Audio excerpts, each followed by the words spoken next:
Have you ever found yourself on the wrong side of a wall?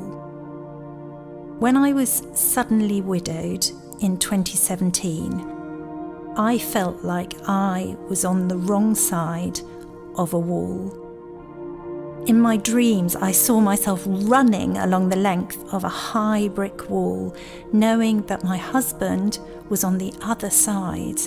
I hammered against the wall until it hurt, but there was no reply.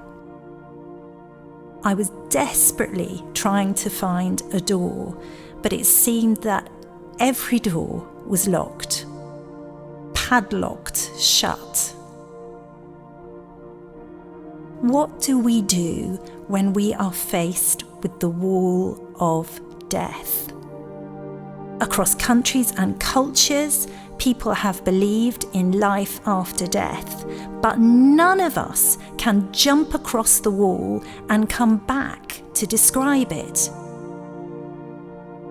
If this life is just a click of the fingers compared to eternity, what could be more important than to know what's ahead? For over 20 years, my husband Trevor and I walked by this wall in Richmond Park. King Charles I built the park wall in 1637, so there has been a wall here for centuries. I expect it will be here long after me. Yet though our days fly by, sometimes faster than we'd hoped, often we avoid thinking about eternity. Maybe because it's scary. As John Donne writes, the prospect of death doth cast such terror. Or maybe simply life has too many pressing demands to think ahead. Jesus said something startling about eternity. He said, "Now this is eternal life." Wait for it. This is eternal life, that they know you, the only true God, and Jesus Christ, whom you have sent. Eternal life is knowing God.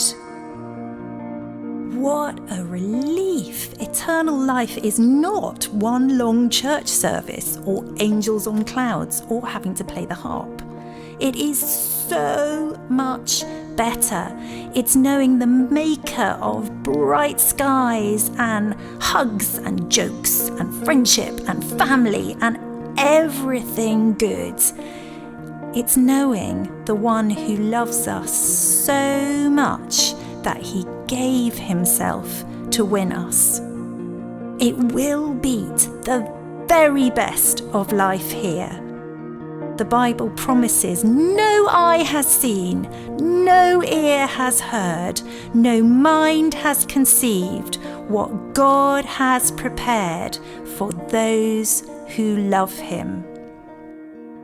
The best is ahead. But because eternal life is knowing God, we don't have to wait to begin it. Wonderfully, our God is to be found this side of the wall of death. The God who crossed the wall of death is here with us. And I have found God here with me in the loss, in the grief, in the comfort, in the hope, and in the joy. You see, eternity is not found in a place, but in a person, in the God who made himself known in Jesus Christ and longs for us to know him today by his Spirit. I am way too small to grasp the infinity that is eternity, but today I can take the hand of my eternal God.